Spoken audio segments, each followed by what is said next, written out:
Welcome to Seeing Sights. This episode, I explore a unique place in Hong Kong where conservation is at the core of the work they do. Let's go find out more.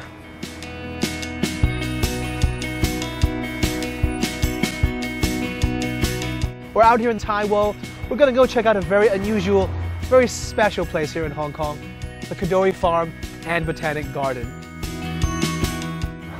Good morning. Good morning. Welcome. Good morning. Thank you for inviting me here. Can we get into a little bit about what you do here and why we're in this particular space? Sure. Orchids are a major program here at the farm. They have been for several decades now. We have about at least 600 different species in cultivation here, working on conservation of orchids locally in Hong Kong as well as more generally in the regions. Tell us about how things are done here. Okay, so we've got a selection of different orchids here. The orchid flower has two distinct paths like this, just a single line of symmetry. Right. So we call this bilateral symmetry. And this arrangement is very crucial for the pollination of orchids. And all of this helps to attract often a very specific insect pollinator. If this is done successfully, then what's produced is the capsule. So this is the capsule of an orchid, the fruit of an orchid, and inside are the very tiny seeds of the orchid. The orchid produces typically many thousands or tens of thousands or even millions of seeds in this one capsule.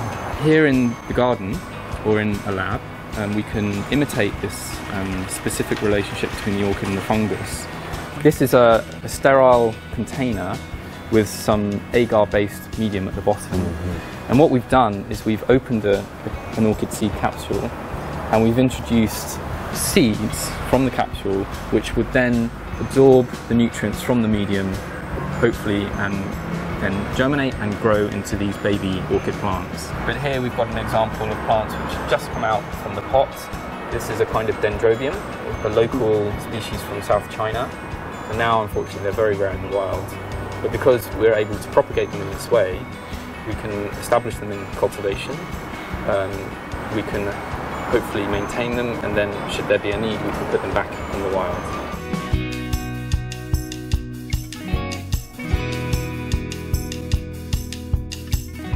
Okay, let's see. So here we are in the eco garden. Right off the bat, this looks like tomato or tomato, depending on where you're from. I think those are marigolds. Not particularly edible, but beautiful flowers nonetheless. So this is where they put in all these sort of organic material. They let it decompose, nature runs its course, and then it goes back into the earth. And that's taking a lot of really good, rich organic soil. So here they have a spiral garden. So it's great because you water from the top and it just kind of, all the water goes down, but it stays close. And this way you save water this way.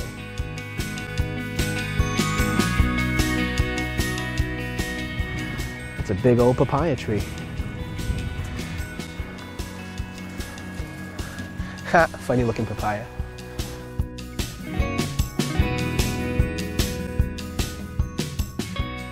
All right. I think now we can go look at some of the animals.